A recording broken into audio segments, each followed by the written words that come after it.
Mehdi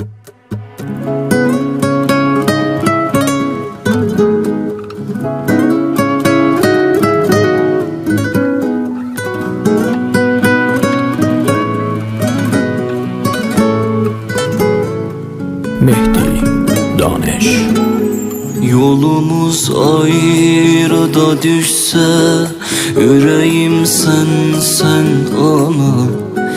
Adın her yerde gelir, kalbim olur sensiz yara.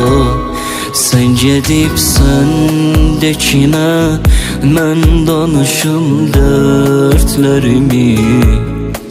Gecəni sübhə qədər kimsə tutar əllərimi.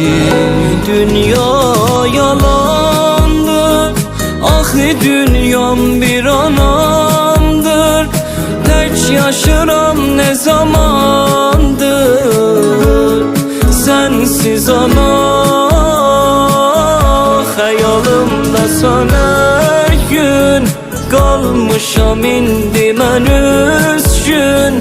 Təkcə mənim arzum olub səni görmək ana.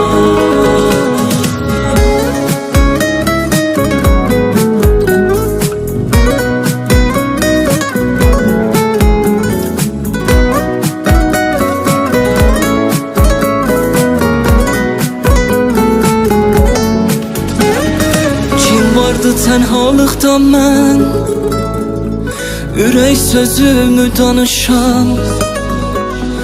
İşim olub gündüz gecə,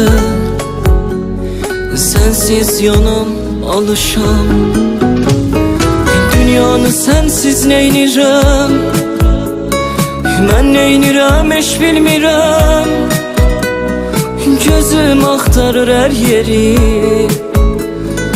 amma səni mən görmürəm.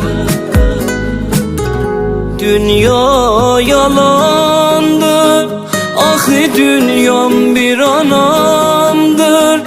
Tək yaşıram nə zamandır, sənsiz ana. Xəyalımdasan hər gün, qalmışam indi mən üzgün.